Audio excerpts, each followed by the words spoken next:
This panel is by Jayne Jenkins, the CEO of Churchill Leadership Group. She is being joined by some amazing speakers. I'll have them go ahead and self-introduce. I'm going to toss the mic over to Jayne so that we can get started with our wonderful discussion here, Jayne. Thank you, Charlene. Can you confirm that you can hear me? Thumbs up. I can hear you. Excellent. Welcome, everyone, and thanks for joining our panel, How Do Effective Leaders Harness Team Building to Raise Their Organization? So let's kick off with a fundamental sort of why question here. I'm hearing a lot of background noise. Is anyone else? Yeah, your mic seems to be really, really sensitive and coming in really loud. Is there any chance we can lower the sensitivity? I can lower the volume. That says, how is that? It sounds good at the moment. Okay, good. Let's start off with a question really about why. So I'm going to ask each of our panelists to tell us their name, their organization and their role, and then share in just about one sentence why they're passionate about team building. Jake, let's start with you, please. Thanks, Jayne. Yeah, this is Jake Breeden, Head of Global Learning Solutions at Takeda Pharmaceutical. I'm passionate about team building because the most human thing in the world is to team. We're a social species, after all. We tend very naturally to work with each other. And so I think it's so human, such a human-centered way to develop people is to develop people as part of a team. Thank you very much, Jake. Over to you, Svetlana. Thank you so much. Svetlana Yedreshteyn. I am the head of organizational development and learning for OneMain Financial. We are a US-based consumer lending firm, and I'm housed in New York.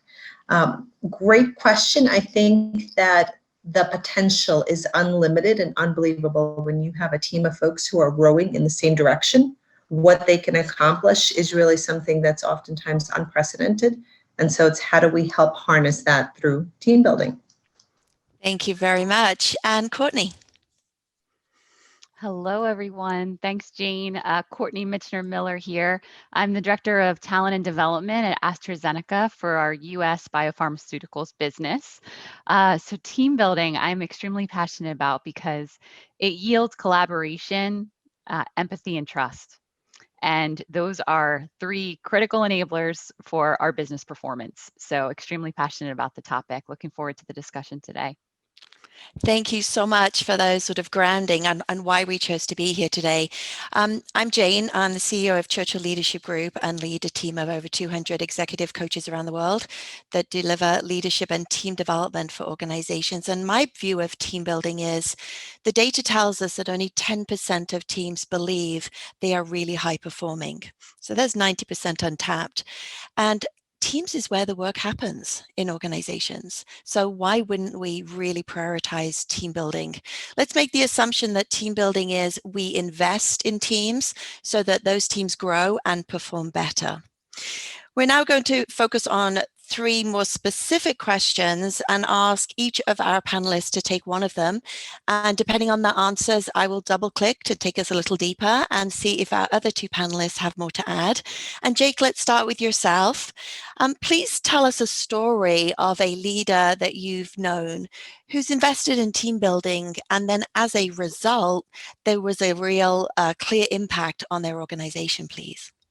Yeah, I'm happy to, Jayne. I will note that Carrie's just given a wonderful session on how to tell stories, and then I'm the first person to tell a story after she just said, here's the best way to tell a story. So I hope I will live up to her standards. I can say at the very least, I'm currently standing, and that I will keep this to 2 minutes or less. So at least I should follow those two rules. So this is, I've been at Takeda only for about 7 months. So this story actually predates my time at Takeda. So it's a global technology company, and it's a leader who faced the following situation. It's one I bet everyone has heard before, a lack of cross-functional collaboration. In this particular case, at this particular global tech company, the marketing team and the engineering team that built the software, so the team that sold the software and the team that built the software, were over and over kept having the same kind of discussion, right? Various flavors of a discussion that says something like, you know, we build stuff, we throw it over the wall, and then we have to sell it. And so this leader set out to try to solve for that. And this particular leader, she said, we're going to take a team-based approach to this. We're going to use team building as an answer to this. And so one of the things I thought she did very nicely up front is to just change the framing from cross-functional collaboration, which sounds like some boring OD topic, right, as everybody's heard before, and to say, no, what we need is a team, one winning team, and needs to be some marketing folks, and needs to be some engineering folks on this team. And then she set out saying, the very first thing that we're going to do in the development cycle of this product is we are going to picture the release of it. Now, keep in mind, this release would be something like 3 to 4 years later. But she said, like, as a team, come together, and the first thing I want you to do is plan the release as if it has been built, so that you're telling the story about how great it is. And the only thing I ask of you is this needs to be a shared presentation. I know it's pretend, I know it's mock, but it needs to be a shared presentation where folks from marketing, folks from engineering are given this shared presentation as if the software had launched. And it was a small thing, but it had a really big impact. It surfaced lots of topics, that would have sort of laid dormant if folks hadn't worked together on a team. It made it sort of inescapably clear, like, we're going to have to sort this out now. We can't kick the can down the road. We're going to have to sort this out now. The other thing it did is, by giving people something to do, I mean, team building activities are great, and I've been a part of lots of team building activities in a structured learning program. But this was like a real thing for a leader to say, there's stakes here. You're going to have an audience, and you're going to have something to do. It gave a real focus to the work to say, we're going to do this pretend launch of this piece of software as if it had launched. It surfaces lots of conversations, and the other thing. So if we let me pivot to sort of, so what happened? A couple of things. One is, the product was, it exceeded its goals in terms of launch to the market. So all of the business measures were there. But I think even more importantly, what it did is, the people, once that team disbanded, because I think good teams should disband. They have a mission, they work on it, they disband. Once this team disbanded, they took with them that empathy. They were able to see the world from the other person's point of view. And so the learning for me, it was really powerful learning to see this play out, was just the importance of framing this collaboration as a team, as one team, as a winning team, getting people with a common goal, and letting the development really be driven by the work. Right. So instead of just by some competency model, it was driven by we gotta launch a product. We need to win in the marketplace, and let the developmental goals come from that. So that's my story, and I'm sticking to it. Thank you, Jake. I just want to call out a couple of themes there that sort of are very clear, and it sounded like were very powerful. Then I'm going to ask you a question around, what did you notice the leader did throughout the time? They set these sort of goals of, let's do this, and then what did they do along the time? So a couple of the themes I observed were the mindset shift, changing the name, change the way we thought about ourselves. And that's key, right? Because we think differently, we do differently. The second one was the visioning, coming together and creating our sense of purpose of what's possible, allowing people to do that, but also the experiential learning of, we have to do this together. It's not one person's vision, it's not the leader's vision, it's our collective vision of what's possible when we deliver this.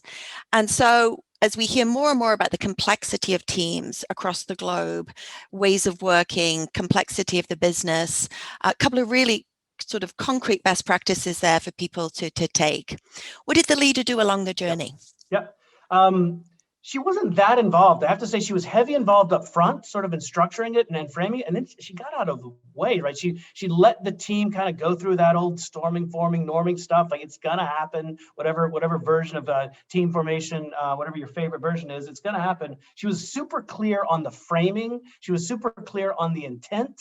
But in terms of the process, these are smart folks. Kind of let them work. And the other thing she did is she put a date on a calendar and had some people who were going to show up. Who, like, there were clearly stakes, right? Framing it up front, setting the stakes, getting out of the way, being there if needed. But in this particular case, I don't think she actually had to be that interventionist along the way. So that was what I observed, Jayne. Thank you, Jake. And I know many of the teams that we work with are highly capable individuals, right? That's why they're in our organizations. It's the ability to bring them together and work with that synergy even better than they do when they're alone. Svetlana, Courtney, any questions that you have for Jake or anything you would like to add based on his story? So, Jake, I don't have any questions for you. Fantastic story. I have something, I have a non-traditional twist to share, actually. And the non-traditional twist is one of my most powerful team building moments that I've ever had is that I don't remember the name of the leader that was in front of me. It was day one at an organization. I was in a room of about 30 people. I can picture exactly who was sitting to the left and exactly who was sitting to the right of me, although I no longer know them. I was 21 years old, and it was at Walt Disney World. And the quote that was on the board was, "You can design and create and build the most wonderful place in the world, but it takes people to make the dream a reality." And no matter what role you were in the organization, a 21-year-old peon or a senior VP, your day one experience was the same. And we were all in that room together. And that established the way that we worked from that point forward as a team. And so your comment about, the leader wasn't that much involved actually, we're actually at Walt Disney World following this legend of a quote of the leader that Walt Disney was. And here we are all these years later, still kind of anchoring to his vision. So I wanted to pull through that because I think it's pretty powerful when you think about what true team building can be. And the role of the leader is always most likely dominant, but at sometimes there is that point to step back and be invisible. Yeah. And sometimes you really need to understand your team to have the confidence to step back, to trust the team will take it and run with it and be very capable. And I think we heard a little on an earlier presentation around when everyone started working from home, leaders were like, can I trust the work's being done, right? And it takes trust. And to trust people, you really have to get to know them. Thank you very much for that reflection, Courtney. Svetlana, anything you'd like to add or ask? No, I think the key concepts that you drew out and that we heard in both Jake and Courtney's stories so important. I think for leader to be able to position the team for success, to know their folks and know how to harness that power, and then to get out of the way and enable the team to hold themselves accountable and be a network of resources and support for each other is so tremendously important. So I think two great stories to illustrate that. Thank you. And obviously we learn from each other with storytelling. Yet if we think about it, and the many teams within your organization, do they know this stuff? Do they know these critical success factors, best practices that really can work with all teams at all levels, working teams, leadership teams, etc.? And I would hazard a guess, probably not, right? And that's the gap when it comes to in only 10% of teams really rate themselves as top performing. So Courtney, I'm going to head over to you now in terms of your question. What is AstraZeneca doing to shine the light on team performance in order to elevate your organization? Oh, thanks, Jayne. So I think the key word to focus on there is elevate. So I'd really like to pull through what looks and feels a little bit different than some of our traditional experiences. So, and with that, I give you the analogy of the sports team. Because I anchor to this a lot, especially when talking about teams. But if we just pull through the fact that there's always a head coach, right? There's always someone in the lead. There's assistant coaches, and then there's the playing field and the practice field where the athletes perform.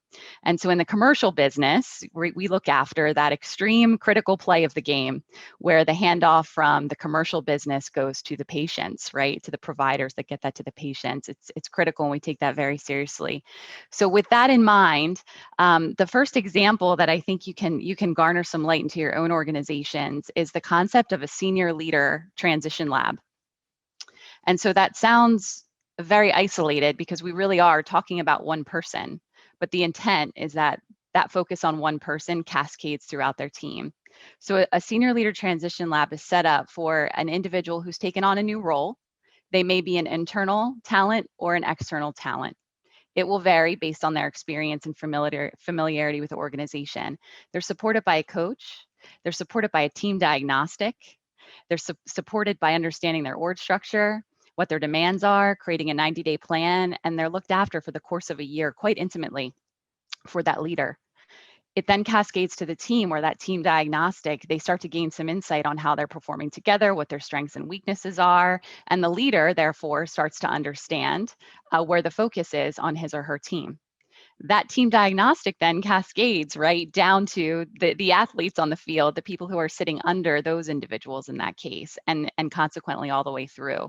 So that methodology of really building the team starts at the top, starts with the head coach, starts with the leader. Again, very senior individuals reporting into the most senior, set level folks in our organization. But it's such an impactful place. And we know that supporting anyone through transition into a new role is critical, especially for those leaders that we're highly invested in and that are really there to deliver the results of the business. So that's number one. Number two is broader, and I focus here because where it's elevated is that it's taken the traditional hierarchy out of the game of team building. So we're talking now about global cohorts of teams that we bring together at certain points in their career, in certain moments that matter, or at certain career levels. So for the purpose of this example, I'll give the example of leading business. So these are individuals across the globe, across functions, across therapeutic areas that are there to deliver business. They're in big roles. We take them out of their functions and we put them in global cohorts. And we scaffold a learning program for them where the sharing and the safe space and the playing field is happening with each other outside of their normal team. They can then take all that learning and that phenomenal partnership, the networks that they're building outside of their functions, like in your example, Jake, right? Seeing the business from different lenses, and then bring all of that learning back to their teams. So the team building is happening outside of the normal realm. So I'll pause there and see what that resonates with you, Jayne. There's so much power in the peer coming together, right? And the higher level you go up in an organization, it gets pretty lonely and imposter syndrome and all that stuff that gets complex. To allow people that safe space to come together, share, learn, and go back with more to offer. What I'm wondering is there's a lot of research about team effectiveness and shining the light on the system. Think of the system, a family, a whole organization, your culture. There are certain behaviors and habits that a team does, the way they make decisions, the way they handle conflict, that they do, and often they don't even realize they're doing it. It's just the way we've always done it. And sometimes that can work for them, and sometimes that can get in the way and they don't even realize it. Whereas if then you've got a third party shining the light on the system and helping them be aware of what's going on in the system, that also can build awareness and desire for change. So it sounds like you're doing a lot at AstraZeneca with really empowering the leaders and that cross-functional global peer-to-peer. Is there anything you're doing where you're working with the whole team as one system?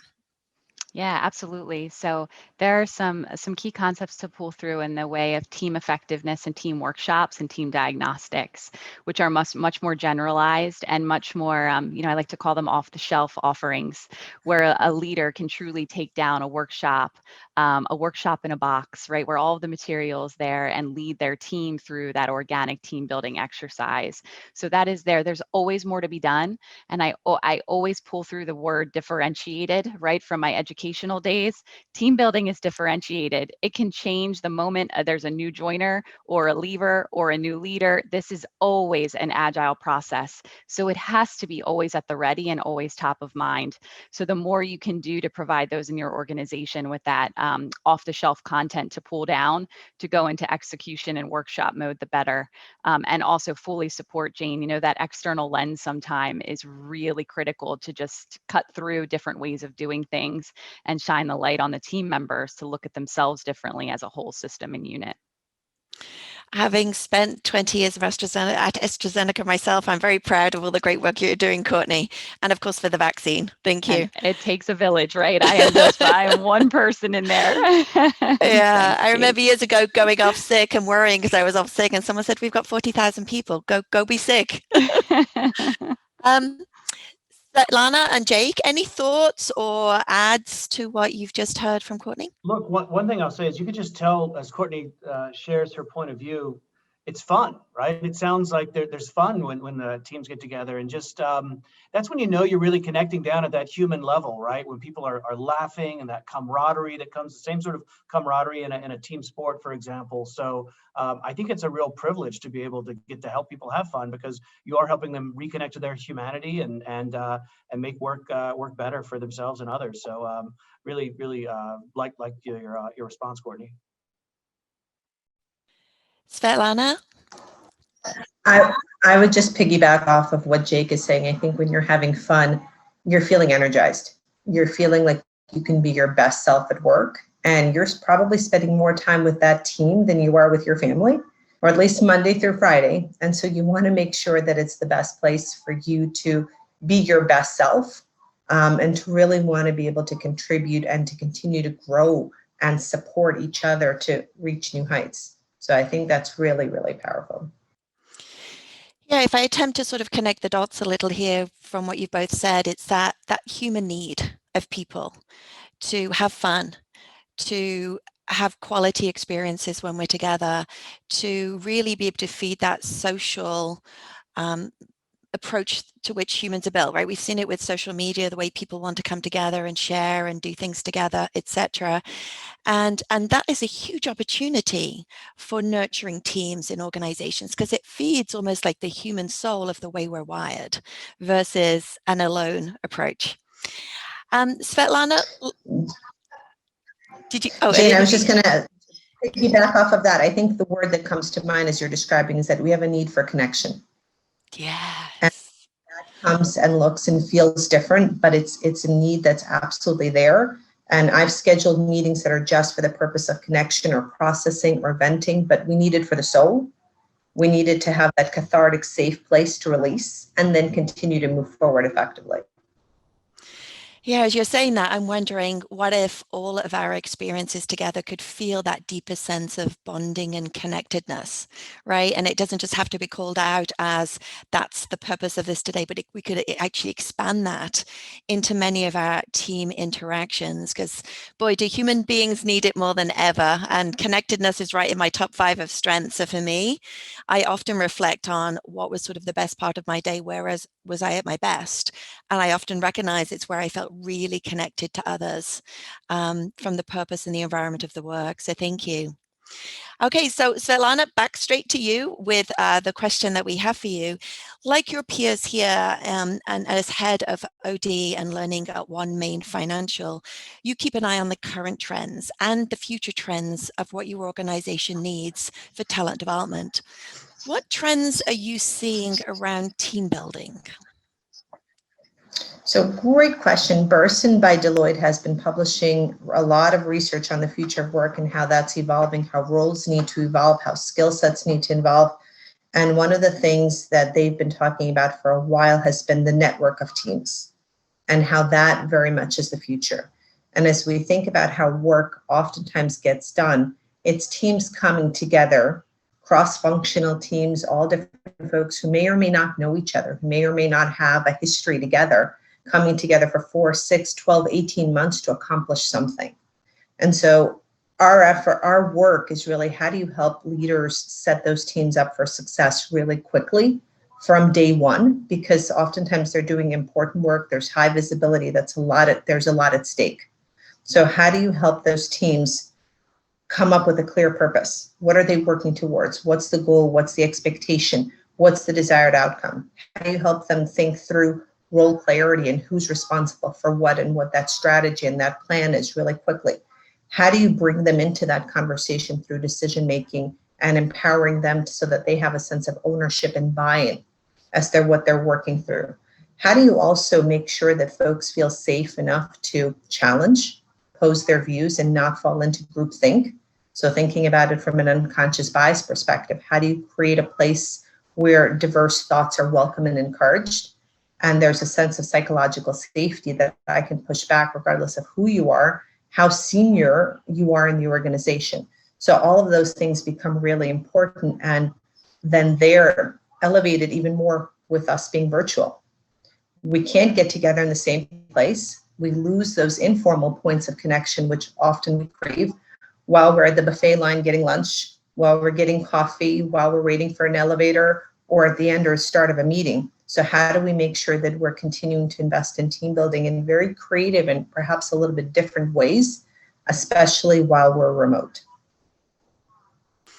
Yeah, it's almost as those micro moments, right? Just before a meeting, in line for getting lunch, that we almost sort of take for granted, but we realize how much we miss them now. So one of the things that I've heard, I think from what you just said, Jake, and reminded as Svetlana was talking there, is the agility of teams. Teams might come together for a particular project from different parts of an organization and need to get off to a fast start, and then may actually remain as a team, or they may break up and go in different directions. So one of the things that always comes to mind when we're talking about teams is the working team, the team that comes together to get the work done, and then the leadership team, which I think is where you put sort of answered more of what AstraZeneca is doing there, Courtney. Any thoughts, Jake or Courtney, on what Svetlana said? Anything that you would build on? Courtney? Yeah, no builds for me. I do think we could probably have an hour-long discussion on how it's felt to lose the connectivity of being together, and how forced it has to be, for your virtual coffee chats and all the things we miss, and what that impact has had. So I definitely would pull that through into a trends conversation, but nothing really to add beyond that. Jake? One thing that I'll be thinking about that I hadn't really thought about too much until you said it, Svetlana, is just about the network of teams, the team of teams, thinking about that impact, and that individuals, teams, networks of teams, and how to develop at that scale. So I think it's a very thought-provoking way to frame it. Yeah. So Jake, that does spark one And then thing for me then that I'll jump in and add that, the network analysis research that's seems to be coming in, and how that's marrying with the data that we have in our organizations now on all of this virtual time, and what activity looks like in the workday, and how that actually connects into when teams are connecting, who's meeting with who, and hopefully how that will elevate our organizations to new heights. So definitely food for thought there. Thank you. There was a thought that sparked, Svetlana, you sparked for me when it talked about getting the most versus groupthink. And it reminded me of a Simon Sinek video I watched about a year ago, and I've been practicing this, and trust me, I'm still very much in practice mode with my own team at Churchill. And that is, if we have this sort of problem in the middle of the table to solve, or in the middle of Zoom, or challenge or opportunity, that leaders go last. Because as soon as I put an idea on the table, everyone else hears that's what we're going to do. So I've squashed any sort of innovation and ideas. And it's hard, right? Because you go in with such a level of responsibility as a leader and enthusiasm, and you're like, nope, say nothing. Just put the challenge on the table and let everyone be heard, and everyone in the room just feel really heard and understood. And then there could be so much better ideas that I forget about my idea. But I'm really trying not to go first, to get the most out of the creativity of the team. Svetlana, did you want to say something? Yeah, you brought me back to an offsite, an all-day offsite I did with this leader, and every time he would start first, and he did it because he had good intentions and passion and so much desire to help move the team along, it shut the team down. And he didn't realize it, because people were afraid to offer something different, or they thought the conversation was done. And so I literally had to pull him aside in the middle of the offsite and said, you got to stop. You got to let them talk. You got to listen, take it in, react and respond afterwards, more on the positive side than kind of shooting down the ideas, but let them have a safe place to explore and play with it. They may even come to the conclusion that this is not effective, or there's a better way to do it themselves. But you got to let them have that conversation, which also goes back to what Jake was saying, get out of the way. Yeah. And with that particular leader that you were coaching there, what was the impact?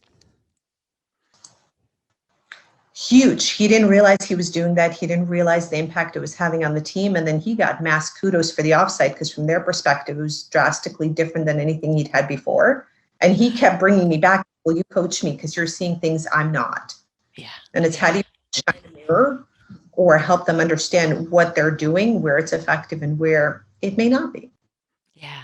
And that's the challenge of the system. They work so closely together over time, they don't even realize, and it's not always the team leader, they don't even realize what's doing that's sort of holding them back. Thank you.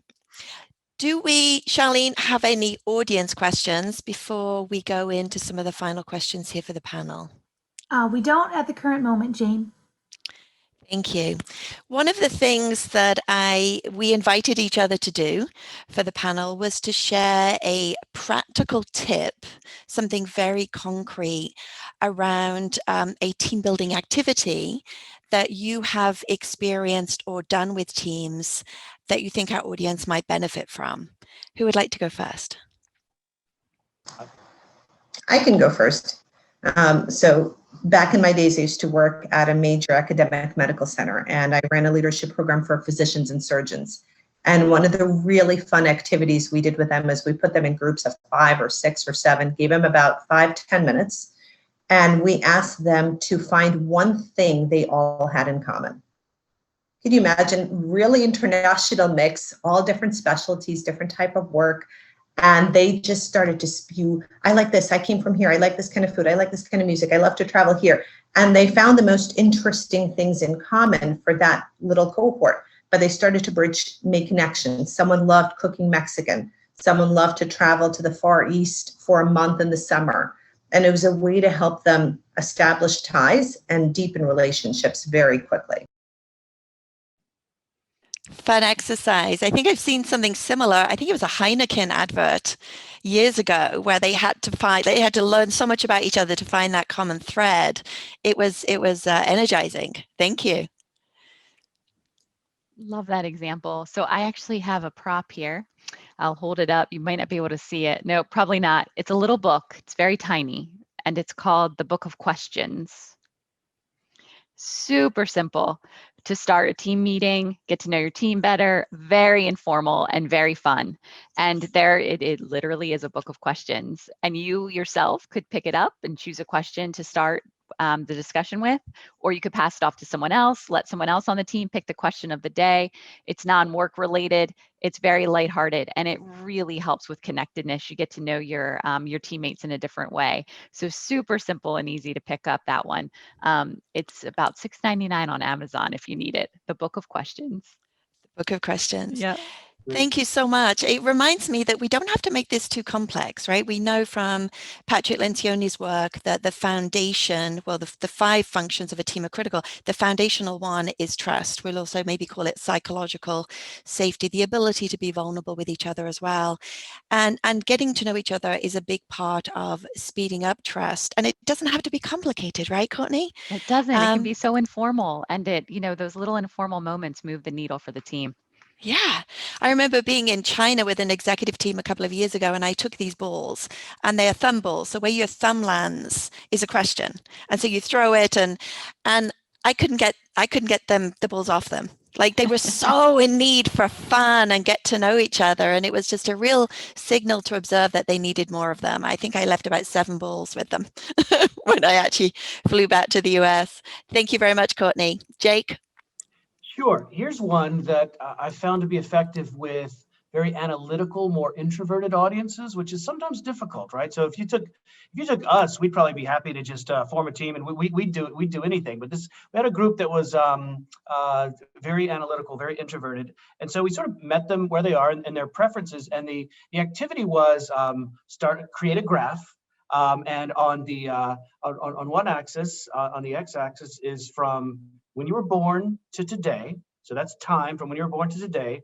And then on the y-axis going up is your happiness, right? And just chart your happiness over your life. But to take this sort of like analytical precision to it, and this group loved this, and they started individually introverted, just themselves, with this project, this very analytical task. Like, okay, let me think about that from when I was born to today, and my happiness, and when was it up, and why was it down? And and once you get the line, then it's like, okay, where you see inflection points, put a little a note there just to describe the inflection point, and then as and when you're ready, begin to share with each other.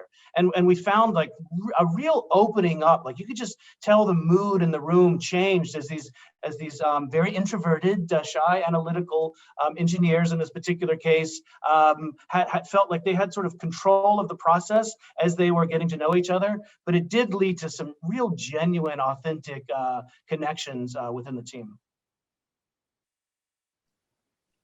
Thank you so much. And I love the way that you've thought about the audience, right? Just how do we get an engineering, introverted type of audience to really join in? It sounds very, very powerful. And that was, Jane, that was after we failed a couple of times, right? So we tried some more traditional, like, hey, why isn't everybody having fun? What's going on? It's like, wait a minute, think about the audience, let's really meet them where they are. So we learned. Oh my goodness. Well, that's the world we live in, right? Learning. And I always think one day I'll find time and I'm going to ask everyone I know what was the best exercise they experienced in a learning program and collect them all. Let me just check in with Charlene to see if we have any questions. We do. I'm just trying to hop on here. We do have a question, Jane, and this is, if you want to start a team building strategy across your organization, where might you start? Ooh, team building strategy across your organization, where might you start? What's your first reaction to that, team?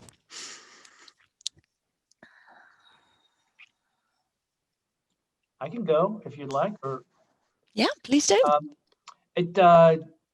You need baby steps and bright spots. So if you meet the organization where it is, understand where it is, take some baby steps, and then shine a spotlight on the bright spots, right? So I often think of when you're trying to make some big change there, baby steps and bright spots. So I'd think about a sliver of the organization, perhaps where you could, as opposed to an enterprise-wide commitment to teaming, which would maybe fall on flat ears. I think you need some success examples. So you're gonna need to create your success examples.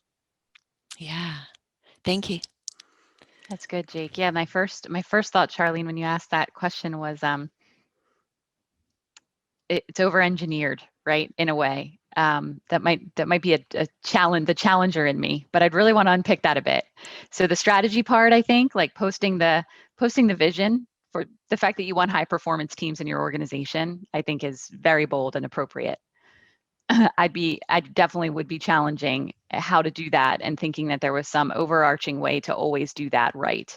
Because to my earlier point, the word differentiated, even in the examples we've just shown, different types of group, different types of roles, different types of thinkers, depending on where they are in moments of time in their career and on different teams, they'll all need something different. And so really knowing the people in the room with you, on the team with you, is always the place to start. And there's no way to strategize that except to claim it as something that's essential, right? So I think that deserves a great debate, I think, amongst L&D professionals on how you take team effectiveness and try to strategize broadly on that. Yeah, complex. Yeah. Thank you, Courtney, I'd agree with that, because I think, to me, the question is, what are we trying to solve for, or what do we want to have happen if this is a success? And a big part of it, I would imagine, is we want to optimize team effectiveness. We want to create those high-performing teams. So I think that's more where the strategy is. That's where the focus is, and team building then becomes one of the interventions to help make that happen. And there, I think you partner with the ODL, OE, whatever the team is, T&D, to come up with a menu of options or different things that can work. I think oftentimes a personality assessment that create a common language can be really effective in helping drive that. And then thinking about, Jake, being mindful of your audience. Do you have strong introverts? Do you have extroverts? Do you have analyticals? Do you have theoretical conceptuals? Do you have amiables, depending on kind of how you're thinking about it, and then having options that can help support that. Definitely that differentiated, individualized approach with a big shining the light on the why. What's the purpose of this? What's possible if we accelerate our focus on team performance? I'm just going to share a practical example as well, so the audience have 4 of them, and then we might have time for one more question and then final thoughts. My practical example is something called personal histories. Some of you may have heard of it, where you get a group together, a team together, and talk about something that was relevant in their past. So the question that you use can be varied. It gives people an option so they feel safe with what they choose to share. It might be something like, what is the biggest challenge you've faced in life and how did you overcome it?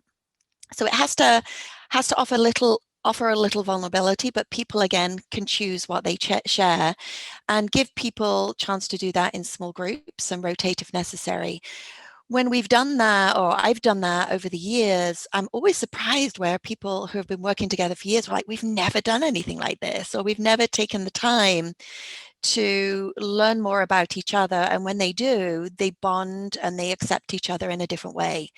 And so again, it doesn't have to be complex. And there are 4 examples of practical exercises you can use.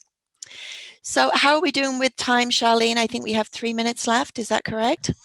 Yes, 3 minutes left. And I do have another audience question if we could squeeze it Yeah, in. let's let the panel hear that, please. Oh, okay, perfect. So this is when starting or trying to improve team building across the organization, how can you demonstrate effectiveness or ROI to the C-suite or executives that you're trying to enlighten on the need of effective team building? One thing that comes to mind right away is be clear about the problem you're trying to solve. And Courtney, you made that. I loved your answer, by the way, Courtney, to the previous question. What's the problem you're trying to solve? If you're trying to solve a problem that has a real business value, then it sort of becomes self-evident whether that was successful or not. Yeah, and all teams, like all teams aren't created equal in our businesses, right? Different teams are there to deliver different results. So what are the results that the business deems successful?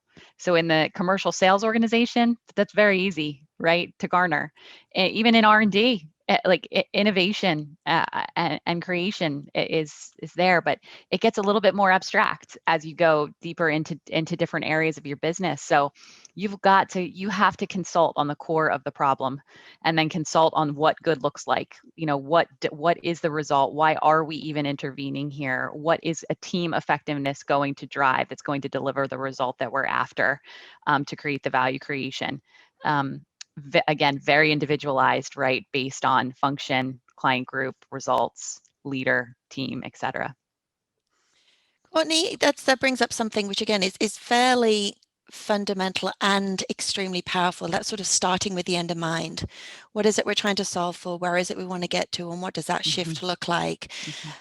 Do you see teams slowing down enough to really think through that before getting into action? So I will right away say no. Not unless they're forced to do so, right? We all know we know the pace of business. It's intense. It's a luxury to think about a team building activity under normal circumstances, right? Usually, you really, if we look ourselves in the mirror, we are getting right to the point in most of our days. So it does have to be very forced and pointed. But I think in all L&D, we don't do a good job of thinking about the results that we want to measure at the end unless we're very purposeful about it. Why are we doing this anyway? And what are we looking to cause in our organization? So thinking with the end in mind and really analytically what it is that we're going to be measuring to show the success story is where we should be starting with most things. This is not different. Yep. Yeah. And data, right? The data, any data we can put around that. Thank you. Okay. That's our time for question. That's our time out. Just any final words either of you would like to share with our audience as we finish up here?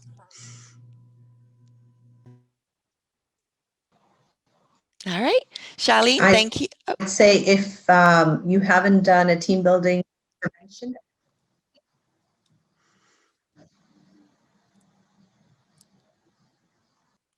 Could you repeat that, Svetlana, please?